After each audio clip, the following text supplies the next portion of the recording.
Dialectical behavior therapy was created in the 1980s by Marsha Linehan in Seattle, Washington.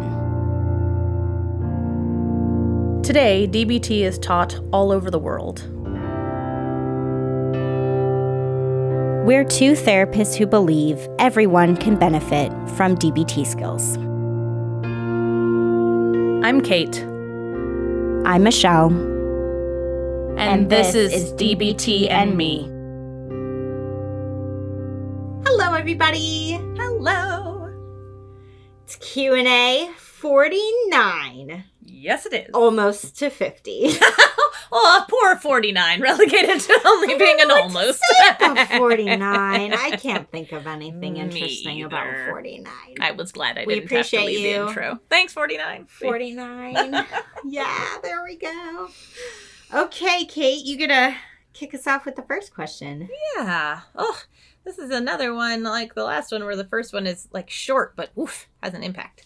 This one says, how do you forgive yourself for the awful behavior you exhibited while splitting? And do I deserve forgiveness from those I hurt? Big questions. Mm-hmm. I guess I didn't put anything in my notes about this, but I think it first felt important to maybe talk a little bit about what splitting Good is. point. Yeah. And because I can't remember if we talked about it in our episode about BPD, specifically borderline personality disorder. I can't remember if we talked a whole lot about splitting there. But basically the general gist of splitting, and this is Michelle's definition, I'm not reading from anything, is like one of the things that can happen when someone is diagnosed with borderline personality disorder is that they switch between extremes of, I think how it says it, is idealization and devaluation.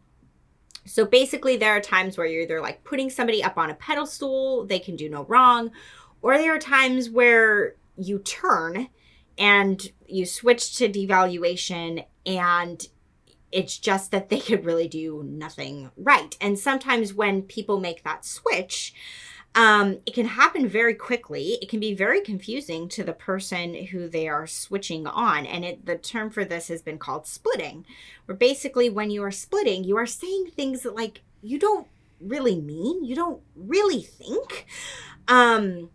But when you split, it can have some pretty devastating consequences for your relationships and those around you because you're swinging to the devaluation side of things and acting from that place. But regardless, I took this question, I think, a little more broadly when I was thinking of how to respond beyond just splitting. Which is that regardless of whether you split or have BPD or whether you don't, we all mess up in big and small ways. Inevitably in our relationships with people. We just do. We don't mean to, but we do. So if we really broaden it out, my larger opinion on this is that like there have to be like two pieces here. Like one, we have to be willing to change. That's one thing. We have to be willing to say, okay, I want to do something different next time. The second thing is that we have to own what we did wrong to the person who we wronged. To say, hey, I am sorry. This is what I did wrong. And then to tell them what we are willing to change in the future. If you do both of those things, then we can't control whether or not the other person is going to forgive you. We can't control that. But like, I want you to then forgive you. Like to recognize that that is truly all you can do. We can't hit the rewind button on life. I wish we could, but we can't. It doesn't exist. So that's all we can do when we make mistakes is to decide what we're going to do differently next time and what we're going to change and to own it and to name it for the other people who might have been involved. If you can do both those things, I believe that you deserve a second chance all day long, no matter how awful the behavior was. That's just my take on it. And I know other people may have different opinions. That's mine, though, is I want you to work on forgiving yourself because you were doing the best you could. And I know it probably doesn't feel like it, If you're like, Michelle, it was awful, right? Terrible, really bad behavior, which we don't know what the behavior was. The listener is saying was awful, but I think regardless of what the behavior was, like, no matter what, you were doing the best you could in that moment. And Kate makes a distinction here a lot sometimes. Best doesn't mean good. But you were trying your best, giving what you had to give in that moment. And sometimes that means that, yeah, on really particularly bad days, it does look pretty awful. But to recognize that, like, okay, in that moment with what happened, this is how I reacted. And at the time, maybe, yeah, that is really what I started to think about this other person. But then again, when I was in a better place, I realized that's not actually what I think and feel and that kind of a thing. But I think that's part of forgiving ourselves, is recognizing that in any given moment, we are just trying our best. Even if we're not doing great, we are doing our best.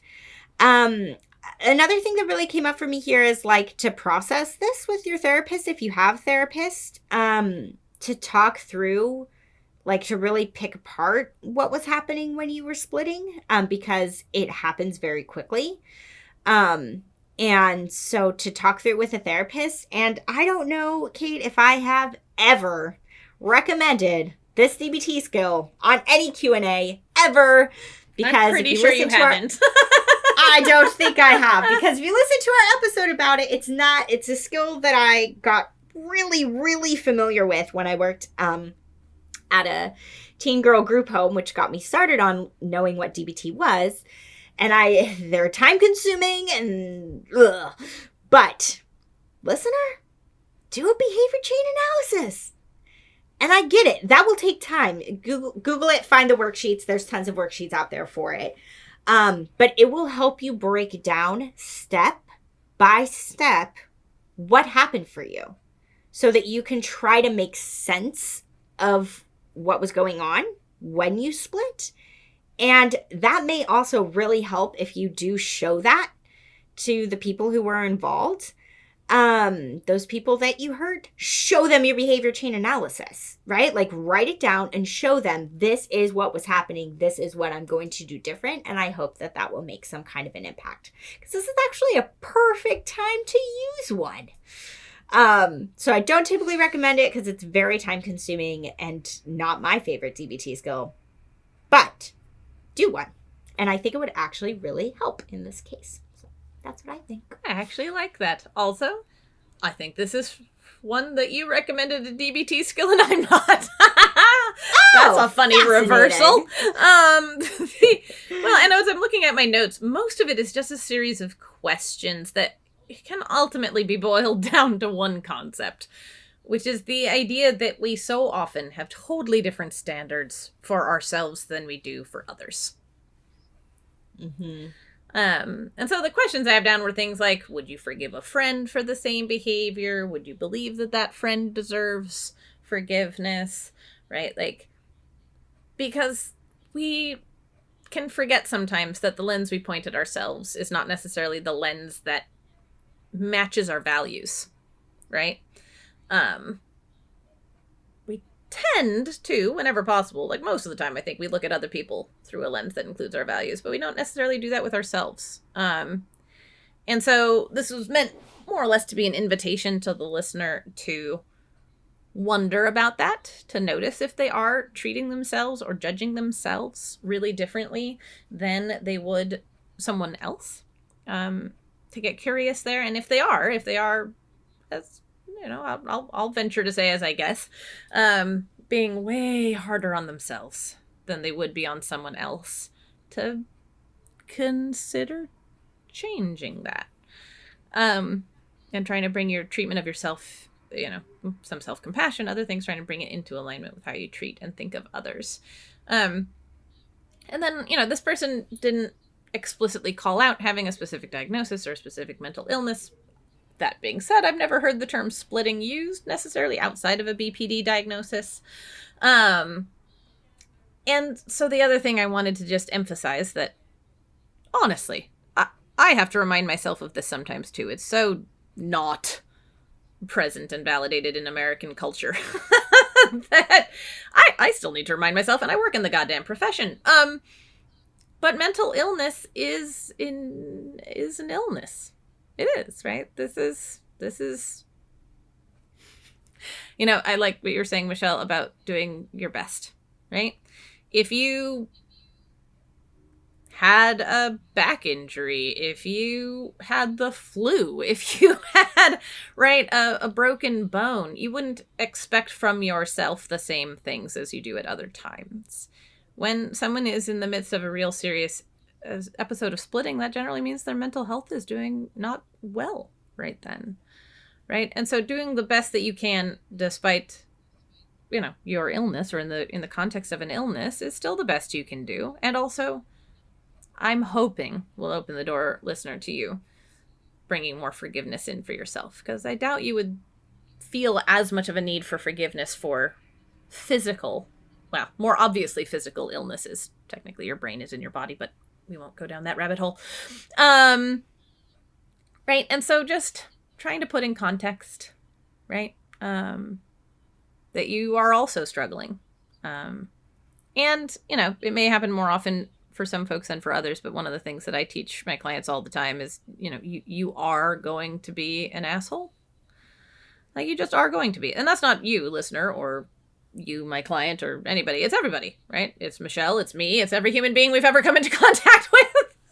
Like, there are people who are more often assholes and less often assholes, but there's no one who's never an asshole. And so Michelle was doing a really great job of talking about how to repair from that, right? How to try and make amends. And, oh, here you go. Give. Haha. Snuck in the last sentence. That's a perfect skill for this. Yeah. Give for after the splitting. And to try and, instead of expecting yourself to never do it again, plan on how you're going to make repairs when it happens again. If it never does, then excellent. Fucking fantastic. How wonderful could that possibly be? Amazing. And if it does happen again, you have a plan. You and that person maybe have talked about it. You have an idea of how to make a repair, right? So when you have an illness, mental, physical, whatever, it's good to recognize your limitations, recognize how it influences you, and do your best to plan accordingly, as opposed to, you know, just beating yourself about the head with self-recriminations. So yeah. Is that the thing we got called out on? I still think about I say it. Still do say it. Yep. It's not going away. Nope. Okay, on to the next one. This says, the term self-harm seems to be discussed as physical harm. I know a person who purposefully watches triggering events on videos and will do so at bedtime. I asked in another group, and someone said some people will use this because of the sense of calm after the event passes. I personally don't experience this, but it sounds like an emotional form of self-harm. This is a fascinating question, and I liked it. I will try to be brief, because it's probably a thing I could talk too much about. So, yeah, physical self-harm is absolutely and certainly the most widely acknowledged or recognized form of self-harm. The listener isn't wrong at all about that. And, yeah, stereotypical. Perhaps that's the most stereotypical way for self-harm to manifest. It's certainly not the only one. It took me until, honestly, hearing you read it again, Michelle, to have a better understanding of what the listener was talking to about that sense of calm after the event passes. I will say that's... Is that true? I was trying to think of what self-harm did for me in the past, and I don't know if it was like an after that I felt better. It was like the moment it started, right, was feeling better, not the sort of after effect. So that's not what has helped me about it historically. Pardon the perhaps controversial use of the word helped with self-harm. It's not healthy, but it does accomplish some tasks, which is why it's so hard to stop. And so, you know, I don't know. Maybe that is what this person is getting out of it. But more broadly than this particular person or this particular behavior, I did want to acknowledge that self-harm can show up in a lot of different ways, even if it's never going to be the way that it's described in a textbook. Right? I think risky behavior, reckless spending, sabotaging your relationships, right?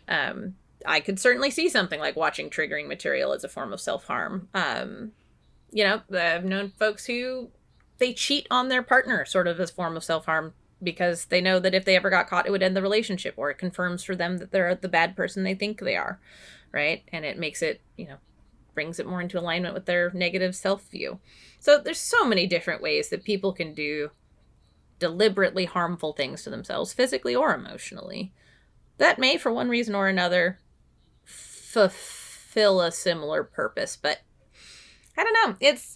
I won't go too far down it, because I think there's like self-harm behaviors that give something back in that sense of calm, which I think is what this listener was asking about. And I also think there are forms of self-harm that really are more of a self-punishment, which is not the same space, right? Mm-hmm. I think they could both realistically inherit and have absolute right to the term self-harm.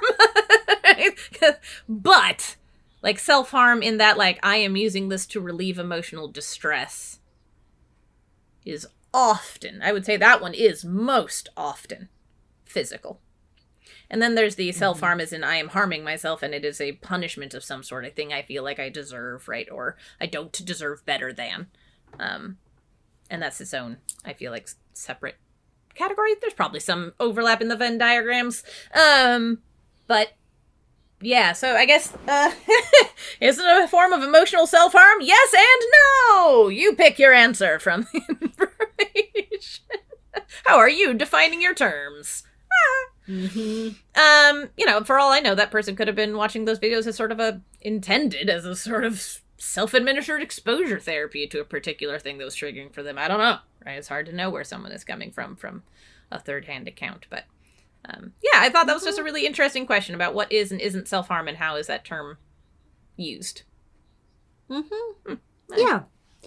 I was intrigued by the question too, and I did try to really think about it because it gave me pause, because to me, the truest sense of the term, like, what does the term self-harm literally mean? And if we were to really break it down, it just means doing something to harm oneself. Yep. Like that's what it means. But like you're talking about, Kate, what is the intent? What is the purpose? And we just don't know. It's pure speculation on our parts for why this person would choose to do that. But if one thing that this listener was asking is basically like, can we broaden out the definition of self-harm beyond just physical self-harm, like cutting and that kind of a thing? I think yes. And you did a good job of giving other examples of what self-harm could look like. And I would agree with that.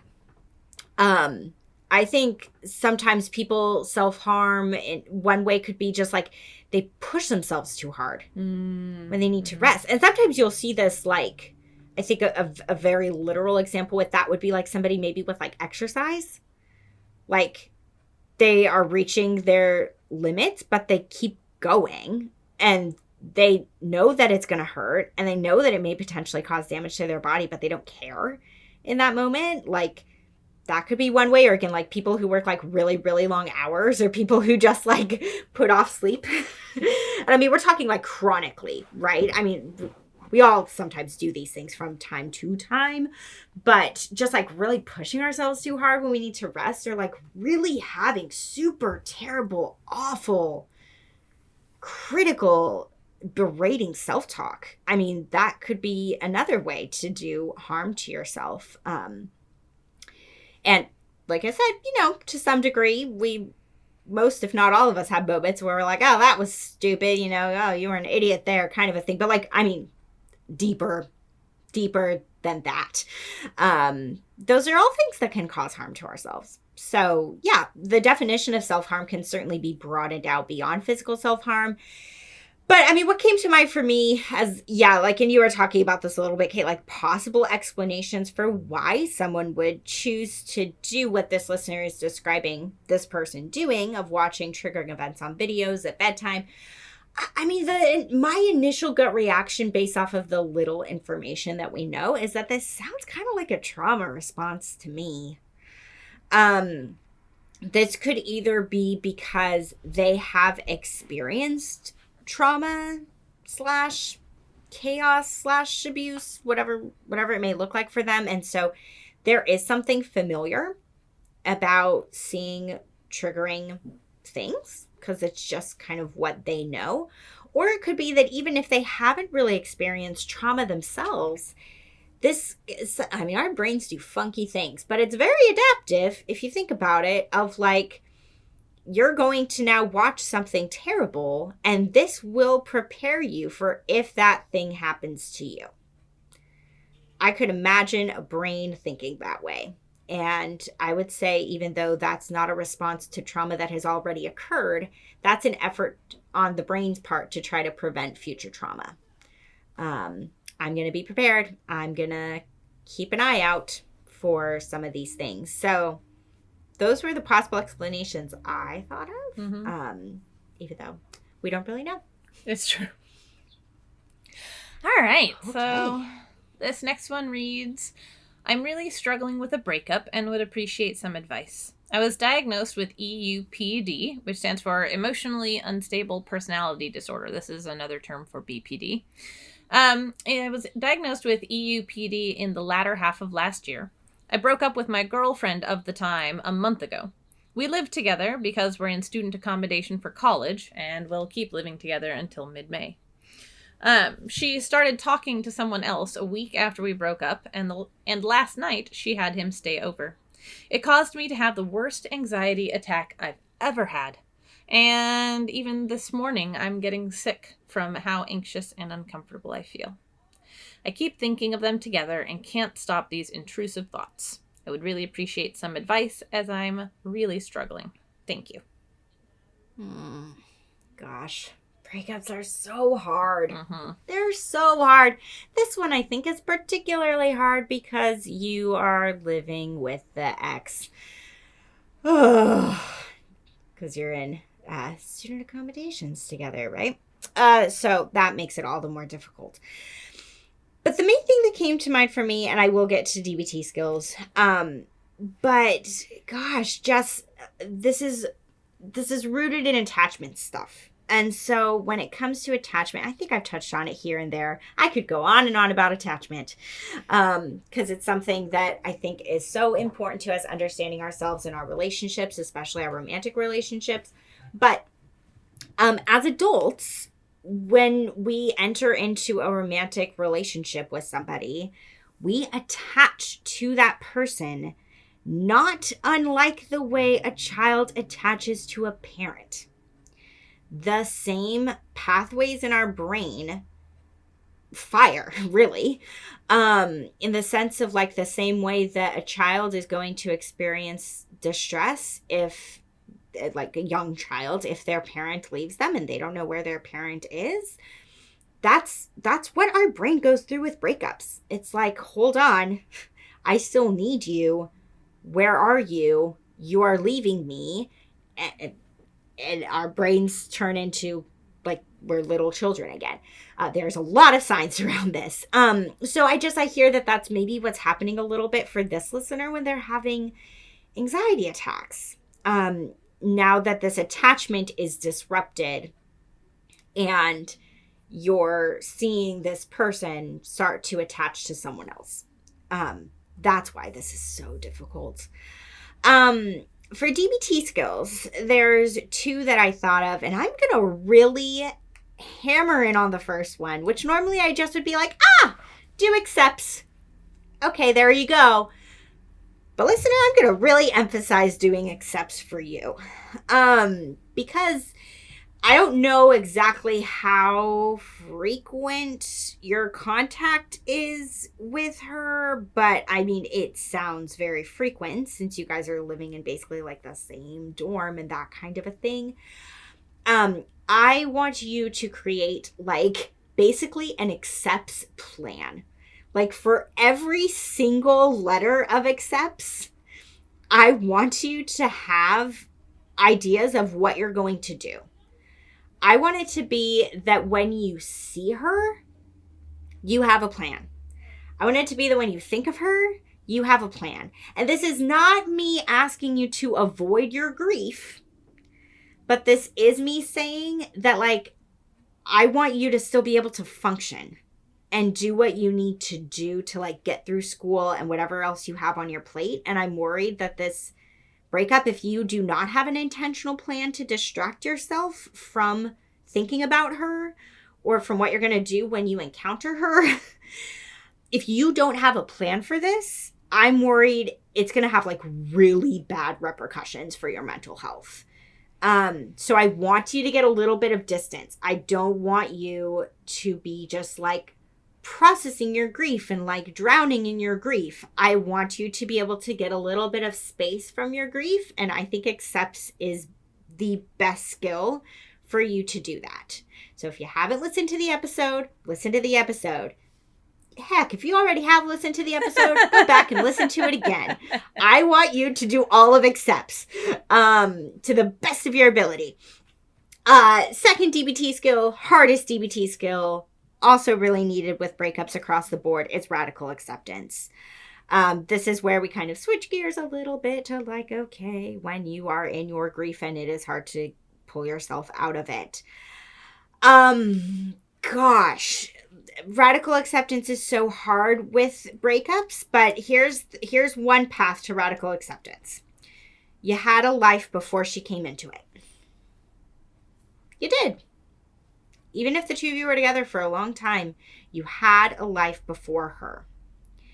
So, if we pretend for a minute that she had not come along, let's say you hadn't met her, let's say you hadn't dated her, what things would be still in your life that were there before she came into it? And how do you work to get those things back? And when you can work to get some of those things back that maybe changed or shifted or you lost, that is a way to radically accept that she is no longer in your life.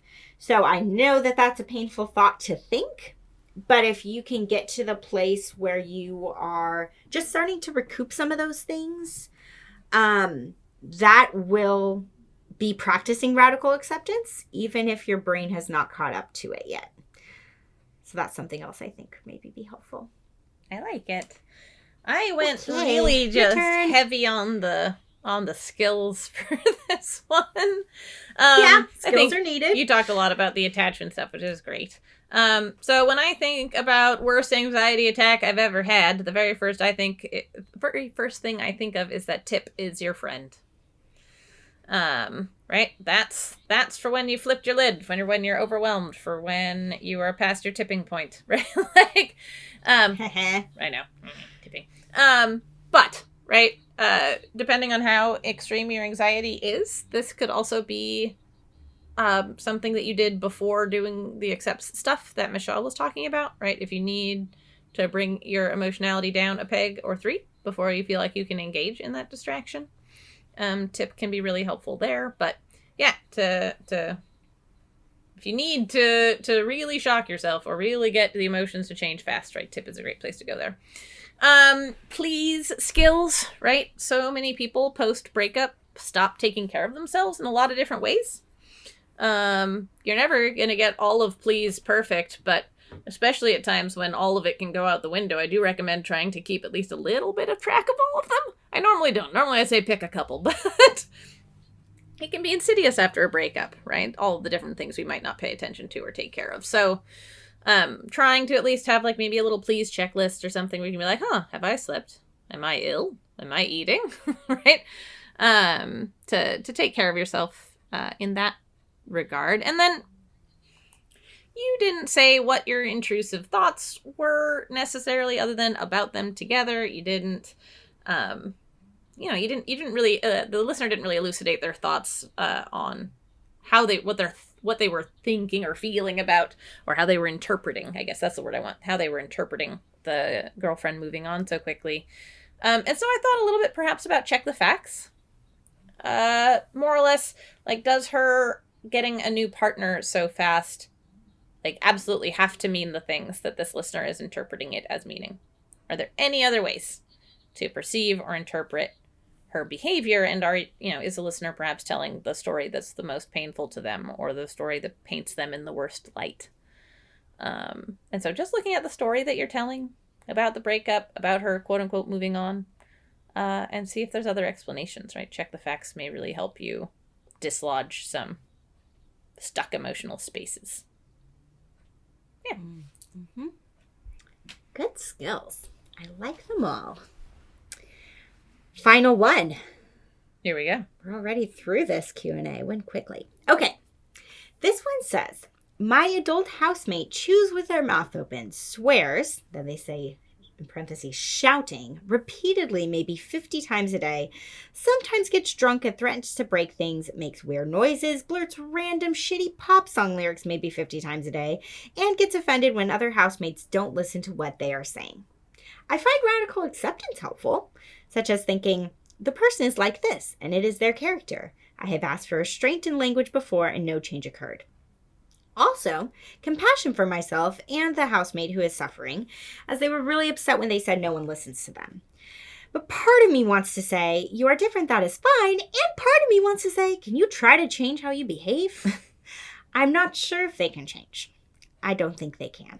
Yeah, so listening to this listener's story, I just wanted to start with a lot of compassion and validation for how hard it is to be living in a roommate situation with someone that you don't care for them or their behavior.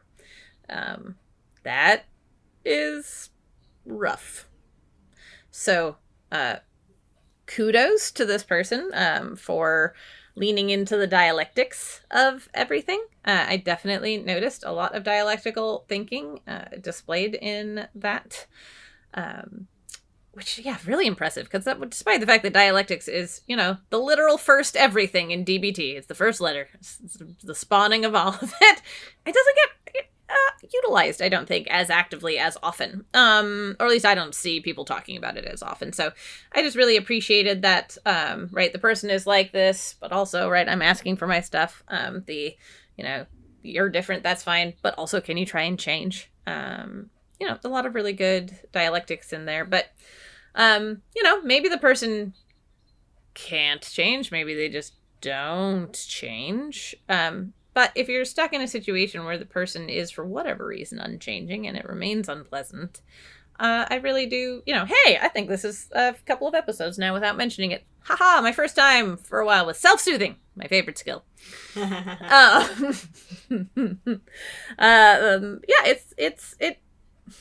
It can, how do I want to put that? Home is supposed to be the safe place, right? The comfortable place, the relaxed place. And when anything is getting in the way of it, that can be enormously stressful. So I just wanted to recommend to someone that they, to this listener, that they try to take care of themselves in that sort of way as well, right? No, I would hope that they're not judging themselves for having problems with this behavior. None of that came across. So hopefully that's not there, but just, showing up for themselves, at least as much as they're working on being so compassionate and radically accepting their roommate. Because self-soothing is important, and having a house that doesn't feel great is rough. So, yeah. I know, I don't have a lot to say on this one. I don't know why, but other than congratulations. I think they're doing an awesome job of dialectics. Mm-hmm. I agree with that about the dialectical thinking. This is a really great example of what dialectical thinking can look like in a tough situation. The thing that stood out to me, which, listener, I'll be honest, I'm about to change everything that I wrote down in my notes, which you don't know what I wrote down in my notes, but I think at first glance when I read this, I was like, oh, okay, you have an annoying housemate, right? You have an annoying housemate who chews with their mouth open and who, blurts out shitty pop song lyrics. Oh, that sucks. What do you do with a roommate who's pretty annoying and not your cup of tea? And at first glance, I was like, well, you probably use what I recommended to the last listener, though, I mean, again, I really emphasize for the last listener, some accepts might be helpful in that case, right? Where it's just kind of like, I need to just kind of drown this person out. I just need some space. Pick and choose something from accepts to try for a little bit. See if that helps you. Then I reread this and I'm like, hold on. There's a spectrum here with what we're talking about. Because it is one thing to have a housemate who's kind of annoying and gross and weird. It's another thing to have a housemate who's maybe verging on abusive. And when Kate was reading this, I was like, oh, when Kate was reading this, I read this as I was reading this. Excuse me. And as Kate was talking, I was thinking like, no, there are some things here that are not okay. Sometimes getting drunk and threatening to break things, not okay.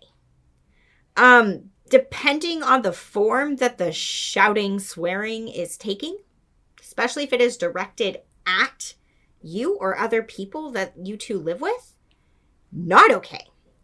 So these things require a completely different approach when those are the behaviors that are happening. And the approach and the skill that I would recommend for those more extreme things would be to use some fast. What fast may look like and what I may recommend is, if you can, I would get out of the house when your housemate's acting like that. And I know that that may not feel, right, the first letter of fast is fair. I know that may not feel fair. But that is honestly practicing some willingness. If you just decide, okay, they're losing their mind and behaving abusively, but you know what, right? Arms crossed kind of mentality. I live here too. I'm not leaving, blah, blah, blah, right? Then we're getting into a willful state of mind, and that's not going to benefit you. It's going to benefit you more if you have a plan in place of like, all right, the next time that they get like that, the next time that they start being abusive towards me or other people, that's behavior that I'm not going to stand for. And it will be in my best interest to distance myself from somebody who is acting that way.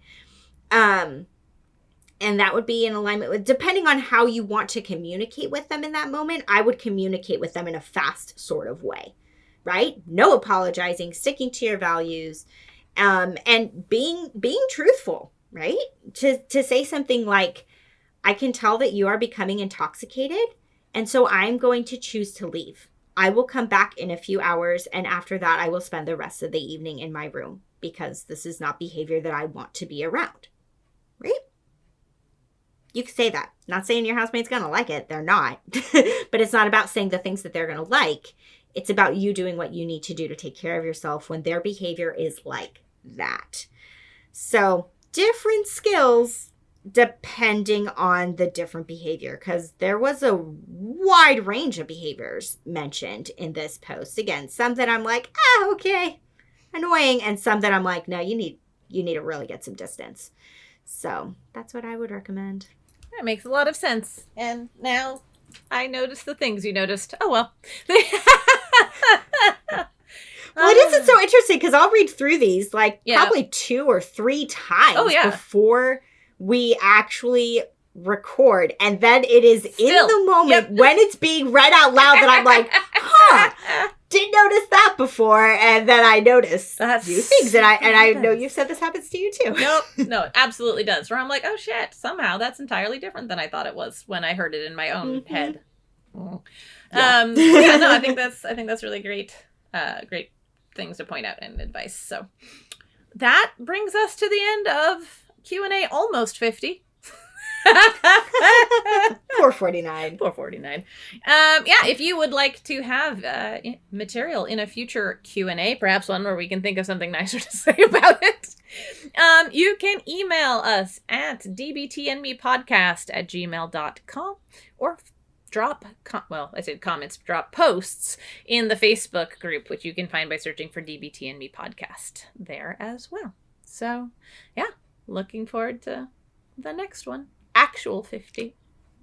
Yeah, the milestone one. And we'll talk to you then, guys. Thanks so much. Thanks, everybody. To learn more about us and the DBT skills we're teaching each week, join our Facebook group.